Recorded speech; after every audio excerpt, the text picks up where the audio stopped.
So இன்னைக்கு exercise 1.2ல ஃபிஃப்த்தில் first subdivision பார்க்கலாம். நல்லா கவனிங்க. So 9/132 into -11/3. ஓகேவா? ஸோ டேபிள்ஸ் தெரிஞ்சால் இதை ஈஸியாக சால்வ் பண்ணிடலாம். இங்கே பாருங்க, அதே மாதிரி ஒரு ரூல் தெரியணும். இந்த டயக்ராம் ஞாபகம் வச்சுக்கோங்க. கிராஸ் அப்புறம் ஸ்ட்ரைட். ஓகேவா? ரைட். இப்போ பாருங்க, கிராஸ் பாருங்க. இந்த ரெண்டு நம்பரும் ஒரே டேபிளில் வருதான்னு பாருங்க. எஸ், என்ன டேபிள்? 3 டேபிளில் 1 டைம், 3 டேபிளில் 9 வந்து 3 டைம்ஸ். அடுத்தது இந்த ரெண்டு நம்பரும் ஒரே டேபிளில் வருதான்னு பாருங்க. டேபிள்ஸ் வந்து 15 to 18 வரைக்கும் படிச்சு வச்சுக்கோங்க. அப்போதான் இது ஈஸியா இருக்கும். சரி, செக் பண்ணிடலாம். ஒருவேளை டேபிள்ஸ் உங்களுக்கு தெரியல அப்படின்னா இது எப்படி செக் பண்ணணும்னு சொல்லி தரேன் பாருங்க. இப்போ 11 டேபிள் இருக்கு இங்க, ஆமாவா? ஸோ 11ன்றது ஒரு பிரைம் நம்பர். அப்போ 11 டேபிளில் இந்த 132 வருதான்னு செக் பண்ணிக்கலாம். ஓகேவா? எப்படி? இதை ரெண்டுத்தையும் டிவைட் பண்ணி பாருங்க. ரிமைண்டர் 0 கிடைச்சா கண்டிப்பா இது 11 டேபிளில் வரும் அப்படின்னு அர்த்தம். ஓகேவா?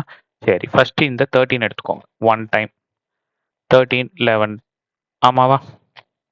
13ல 11 போச்சுன்னா 2 22. ஸோ 11 டேபிளில் 22 வருமா? 2 டைம்ஸ் வரும். ஸோ ரிமைண்டர் எனக்கு என்ன கிடைச்சிருக்கு? 0 கிடைச்சிருக்கு. அப்போ 11 டேபிளில் 132 எத்தனை டைம்ஸ் வரும்? 12 டைம்ஸ். நீங்கள் வேணால் போட்டு பாருங்க. 11 12s ஆர் 132ன்னு கிடைக்கும். அப்போ இது 1 டைம், இது 12 டைம்ஸ். ஓகேவா? இப்போ மிச்சம் இருக்கிற நம்பர்ஸ்லாம் எடுத்து எழுதுங்க பாருங்க. ஸோ மேலே 3 இருக்கு, கீழே 12 இருக்கு, நடுவில் இன்டூ இருக்கு, இங்கே 1 1 இருக்கு. இப்போ அகைன் என்னோட டயக்ராமை பாருங்க. ஸ்ட்ரைட்டாக பாருங்க. இப்படி இப்படி கேன்சல் பண்ணலாம். இதை ரெண்டுத்தையும் கேன்சல் பண்ண முடியும். அந்த டயக்ராமில் இருக்கா? ஸோ இப்போ அகைன் கேன்சல் பண்ணுங்க. ஸோ இது ரெண்டும் ஒரே டேபிளில் வருதா? எஸ், வருது. So 4 times. இப்போ மிச்சம் இருக்கிறது எல்லாத்தையும் எடுத்து எழுதுங்க.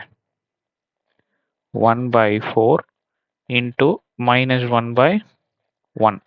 அப்போ +1 -1 -1. 4 into 1 4.